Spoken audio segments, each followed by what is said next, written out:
자, 이번 시간에는 이제 관리인을 선임했어요. 선임한 이후에 종전부터 관리해 오던 관리회사를 상대로 이제 퇴거를 요청하니까 관리 업무 중단하고 퇴거를 요청하니까 여기에 대해서 이제 불응하고 이걸 이제 마음대로라고 표현했어요. 마음대로 계속 관리를 해온 경우에 위탁관리 업체가 미납관리비를 청구하는 경우 여기에 대해서 한번 알아보도록 하겠습니다. 제가 한번 질문 주신 것을 읽어보겠습니다. 안녕하세요, 변호사님. 저는 서울 송파구에 있는 오피스텔 관리단장입니다. 저희 건물은 준공이 난 지 2년이 조금 넘었고, 1년 전 제가 구분소유자 총회, 요게 이제 관리단 집회이죠.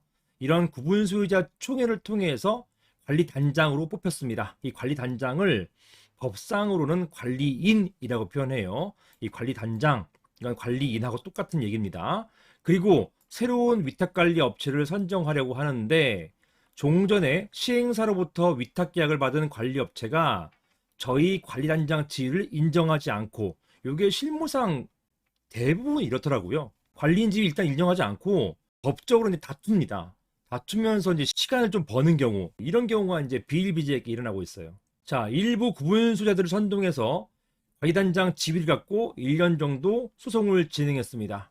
이런 경우에 관련 집행기열이 무효확인 소송이나 또는 관리인 직무집행 정지 가처분, 이런 것들을 구분수자들이 제기해서 소송으로 가는 거죠. 시간이 이제 흘러갑니다. 이 뽑힌 관리단장, 즉 관리인은 정상적인 관리 업무를 이제 못하고 이런 소송에 끌려다니다가 시간을 보내버려요.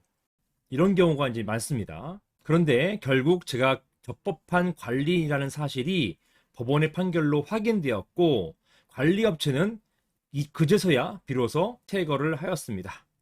그런데 최근 관리업체는 그동안 미납관리비가 있었다, 이런 주장하면서 관리위협비를 관리단 상대로 청구해 왔습니다. 관리를 맡고 관리하면서 1년 동안 소송으로 끌어오면서 관리비도 못 받은 거예요. 제가 관리단장으로 선임된 이후에 퇴거하라고 하는데도 이것을 무시하고 마음대로 1년 이상 관리해 왔으면서 관리위협비를 달라고 하는 게 말이 되는가요? 이렇게 청구한 대로 줘야 하는 것인가요? 이런 질문을 주셨습니다. 사실은 이 질문 주신 분뿐만 아니라 이런 일들은 너무 자주 주시는 질문이에요. 비일비재합니다. 실제로 일어나는 일들이고요. 따라서 오늘의 논의는 굉장히 중요한 논의인데요. 먼저 법부터 한번 살펴보시겠습니다.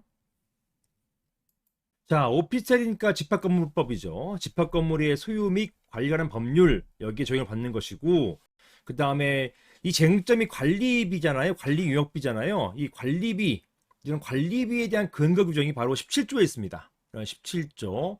이 17조에 명시적으로 관리비라는 표현을 쓰지 않지만, 여기 17조에 나와 있는 공용부분 관리 비용, 이게 바로 관리비예요.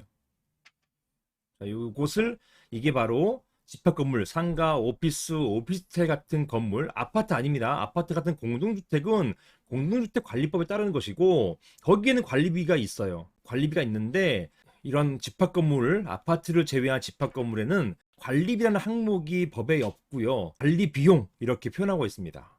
각 공유자, 요게 구분 소유자입니다. 구분 소유자가 관리 비용을, 그 의무를 부담한다. 요게 관리비를 내야 한다는 것. 따라서 집합 건물은 구분 소유자가 관리비 납부의 주체로 명시하고 있는 것이죠. 임차인이 일단 아니에요. 임차인이 아니라 구분 소유자가 최종적인 관리비 납부의 주체가 되는 것입니다. 다만 임차인 같은 경우는 그 구분 소유자와의 임대차 계약에 기해서, 거기에 기해서 관리비 납부 의무가 생기는 것이고요. 아무튼 집합건물법 17조가 관리비에 대한 근거 규정이다, 이렇게 보시면 되겠습니다. 그런데요, 실무에서 자주 주시는 질문 중 하나가 또 뭐냐면, 관리비에 대해서 구체적인 항목이나 세부 명세, 이런 것은 어떻게, 무엇을 기준으로 하라는 것이에요. 요즘은 오피스텔, 상가, 오피스, 이게 더 많아졌잖아요. 이런 집합 건물이 전국에 한 10만 개 정도 된다고 하는데 굉장히 많은 숫자입니다. 자, 이런 경우에 관리비라는 어떤 근거 규정이 없는 상황에서 관리비, 세부 항목, 세부 명세, 이런 항목에는 이런 게 어떤 게 있고 어떻게 산정해야 되는 것이냐, 이런 질문들을 많이 주시는데요. 관리업체는 대부분 공동주택관리법 관련된 공동주택관리법에서 나와 있는 관리비 세부 명세를 따옵니다. 이거 가지고 활용을 하세요. 어차피 공동주택, 아파트 같은 경우도 집합건물법에서 나온 법이거든요. 특별하게 나온 법이에요. 특별법이에요. 그러니까 상호 이 아파트도 집합건물이란 말입니다.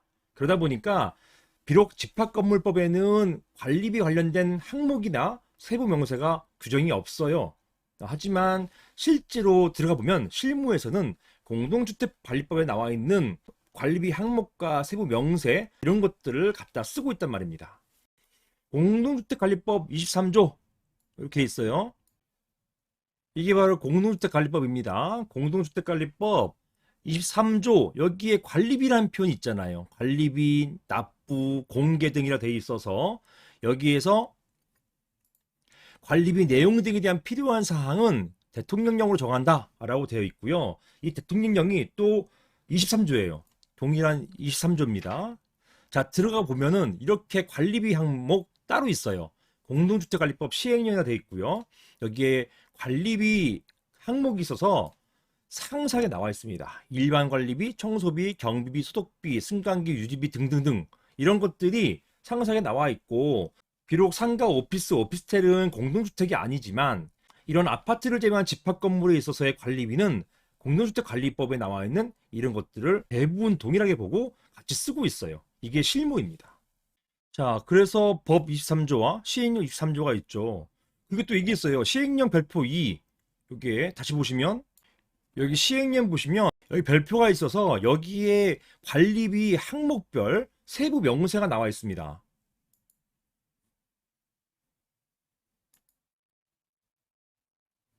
자, 이렇게 나와 있거든요. 보시는 바와 마찬가지로 이렇게 별표, 공동주택관리법 시행령 별표 2 여기에 이러한 관리비의 비목별, 항목별 세부 명세 이렇게 나와 있습니다. 이거 가지고 사용하시는 거예요.